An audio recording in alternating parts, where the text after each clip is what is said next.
Good morning po sa inyo lahat. Isa pang muli yugto na ating daily Bible blessings. Pamagat po na ating aralin ngayong umaga ay biyaya at panampalataya lamang.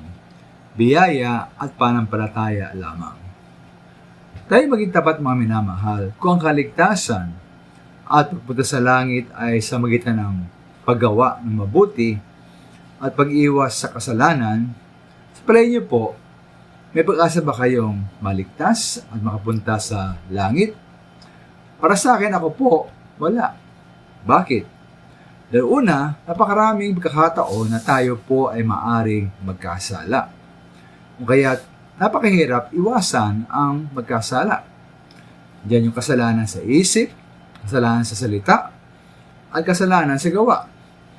Meron mong kasalanan na ating ginawa yung mali, kasalanan din na hindi natin ginawa ang tama at dapat gawin. Rin po ang maaaring pinakamahirap, ang kasalanan po na alam natin at batid natin, at may kasalanan mga minamahal na natin alam pero nagawa pala natin. Kaya bakit may hingin ng tawad ang kasalanang nagawa natin pero natin alam na nagawa pala natin? Kaya mga minamahal, ang pamantayan ng Diyos ay perfection, higing sakdal. Kaya po kahit isang kasalanan lamang ay sapat na para tayo po hindi makapasok ng langit.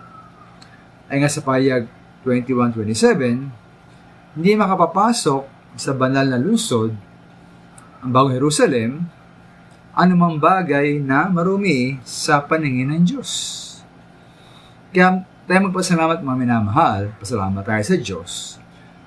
At pong kaligtasan ay dahil sa kagandahang loob o biyaya lamang ng Diyos sa magitan ng ating panampalataya.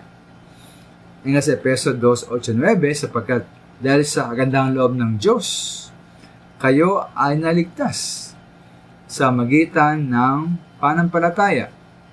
At ang kaligtasan ito'y kaloob ng Diyos at hindi sa magitan ng inyong sarili.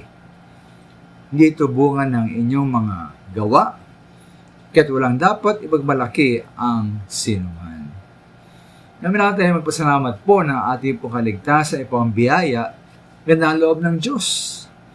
Kaya ito po yung naway ating ibahagi sa iba upang sa rin po ay magkaroon ng pag-asa at katiyakan ng langit. Maraming salamat po.